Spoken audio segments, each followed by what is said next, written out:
রাধে রাধে বন্ধুরা, কেমন আছো? আশা করছি সকলেই খুব ভালো আছো। নয়নমণির সেবা চ্যানেলে সকলকে জানাই শুভেচ্ছা ও আন্তরিক ভালোবাসা। তোমাদের অনেক দিন কিছু কথা আমি লুকিয়ে রেখেছিলাম, মানে যেটা তোমাদেরকে বলিনি, তো আজকে সেটাই বলবো।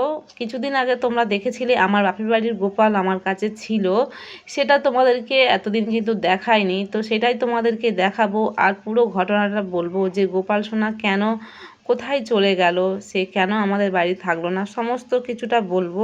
তো তার আগে আমার গোপাল সোনাদের সকালবেলা সাজুগুজু করে একেবারে স্নান টান করিয়ে দুপুরবেলার সেবাটা একেবারে রুটি তরকারি করে দিয়েছি, আর সকালবেলা বাল্যভোগে একটু পেয়ারা দেওয়া হয়েছে।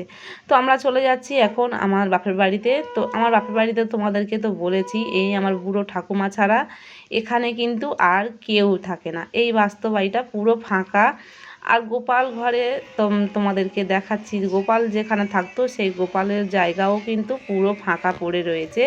পুরো যেখানে একটা সিংহাসন ছিল সেখানে পুরো ফাঁকা রয়েছে, কয়েকটা ফটো সেখানে ঠাকুমা এমনি শুধুমাত্র ধূপ জ্বালিয়ে দেয়, তবু কিন্তু ঠাকুমার কোনো ক্ষমতা নেই মানে পুজো আস্তি করা।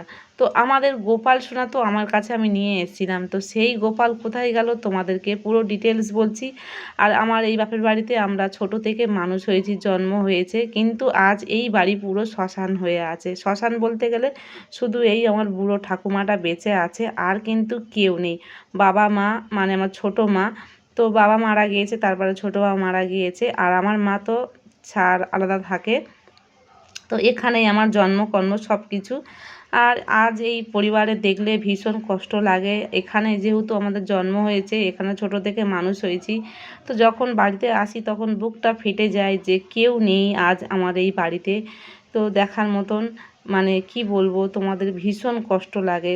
তার জন্যে এত কষ্ট হয় মানে বলে বোঝাতে পারবো না। তো সব সময় তো আসতে পারি না, তো তার জন্যে কী করব, সংসারে পড়ে গেলে, পরিস্থিতি চাপে পড়ে গেলে যা হয়। আর বিশেষ করে যেহেতু আমরা নিরামিষভোজী হয়ে গেছি, তার জন্য কিন্তু আমি সব সময় আসতে পারি না। আসলে আমার কিন্তু খাওয়া দাওয়া সম্পূর্ণ অনেক দিক থেকে অসুবিধা হয়।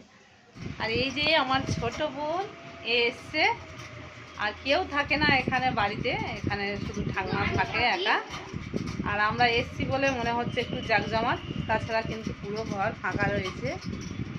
আর মা খবরা দ্বারা প্রচণ্ডভাবে কষ্ট হয়, কারণ এখানে কেউই থাকে না, আর থাকার মতনও কেউ নেই।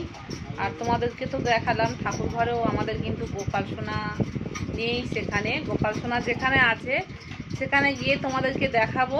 আর অনেক দিন দেখা করিনি আমার গোপাল সোনাকে, গোপাল ভাইকে।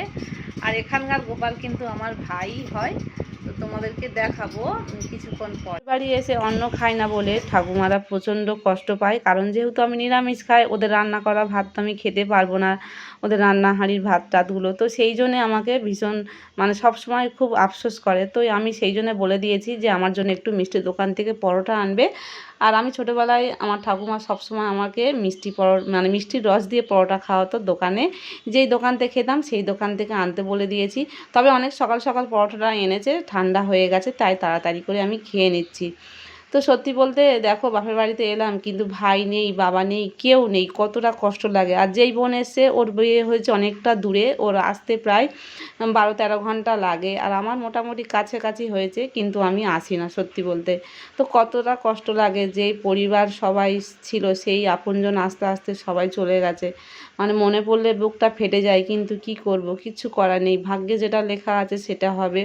তো আমার বাপের বাড়ির গোপাল অনেক দিনেকার গোপাল, রাধাকৃষ্ণ আমাদের মানে পূর্বপুরুষের এখান থেকে আমাদের সঙ্গে যেত, সেই অনুযায়ী আমাদের পাড়া থেকে এখন করে সবাই ঠাকুর বার করে, মানে পয়লা বৈশাখে যেটা গোষ্ঠে যায় ঠাকুর, তখন কিন্তু আমাদের পাড়াটায় মধ্যে আমাদেরই একারই ঠাকুর যেত। তাই আমাদের গোষ্ঠীর কিন্তু প্রচুর নাম করা আছে। আমার ঠাকুরদার নামে মানে আগে পত্র আসতো। তো এক কথায় কিন্তু আমাদের ঠাকুরদার নাম করলে, আমাদের গোষ্ঠীর নাম করলে সবাই চিনে যেত। আর এই যে আমাদের পাড়ার এখানে আজকের বড় দেবতার পুজো শ্রাবণ মাসে প্রথমবার।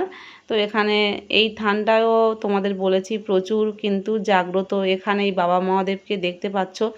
এই বাবা মহাদেবকে একবার হচ্ছে কি কলা পাতায় করে ভোগ দিয়েছিল, নিবেদন করেছিল। তো সবার থানে, মার থানে, কালীমার থানে, বড় দেবতার থানে সবাই ভালো করে ডালা সাজিয়ে দিয়েছিল বলে।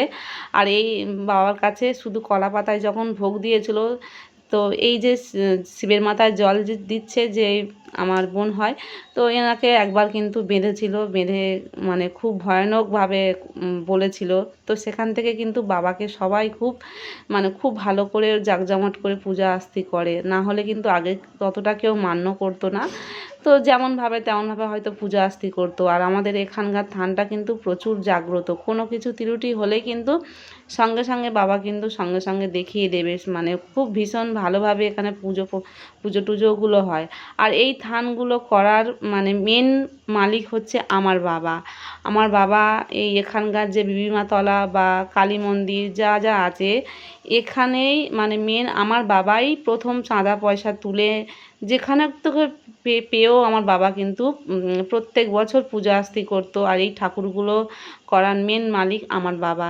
তো আমার বাবা আজ নেই, তাই সবাই কিন্তু আমার বাবার নাম করে প্রত্যেক বছর যখন বছরে পুজো হয়।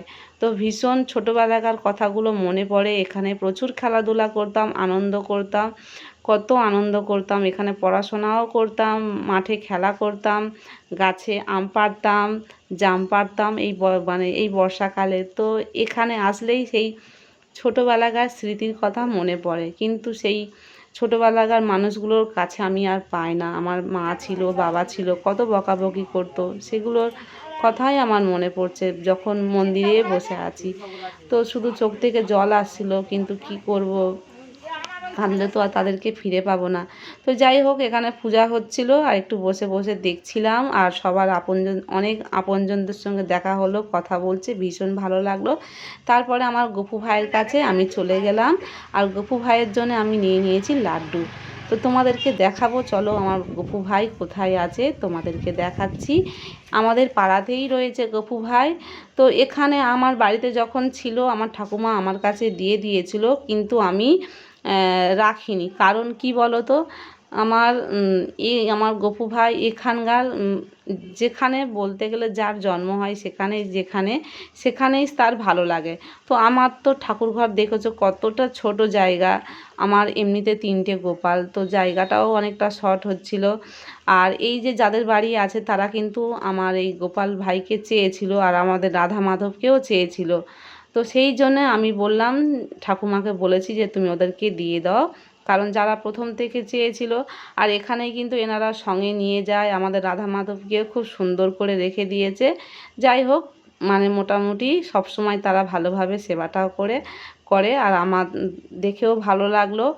তবে আমি অনেক দিন পরে এসে দেখা করলাম, আর আমার গপু ভাইকে একটু লাড্ডু কিনে দিলাম। আর এই যে আমাদের রাধা মাধবকে কত সুন্দর করে শৃঙ্গার করে রং করেছে, একদম কিন্তু চেনা যাচ্ছে না। তো ভীষণ ভালো লাগলো। কিন্তু আমার গোপালের মুখটা যেন একটু খারাপ মতন, দেখেই মনে হচ্ছে, তোমরা দেখে বুঝতে পারো। অনেক দিন পরেও দিদিভাইয়ের সঙ্গে দেখা হয়েছে। তো একটু বসে বসে গোপালের সঙ্গে একটু কথা বললাম যে কেমন সে আছে না আছে। আর খালি গায়ে আছে, কারণ প্রচণ্ড হারে গরম পড়েছে। তো তোমাদেরকে দেখালাম আমাদের 50 বছরের রাধা মাধবকে, তোমাদেরকে দেখালাম আজ কোথায় তারা রয়েছে, নিজের বাড়িতে থাকতে পারেনি। যাই হোক, যে কোনো ভক্তের কাছে তো রয়েছে, তো প্রত্যেক দিন সেবাও পড়ে। তো তারা বলছিল যে তাদের গোপালকে খুব ভালোভাবে রেখেছে, কোনো তোদের চিন্তা করতে হবে না। তো শুনে আমার ভীষণ ভালো লাগলো। যাই হোক, যেখানে আছে আর গোপাল সোনা যেখানে থাকতে চাইবে সেখানেই সে থাকবে। আর এই পাড়াইতে যেহেতু এই গোপাল সোনা মানুষ, তাই সে সেখানেই থাকুক বাবা। তো মাঝে মাঝে এসে দেখে যাব। তো কেমন লাগলো তোমরা কমেন্ট করে জানিও। রাধে রাধে, হরি বল।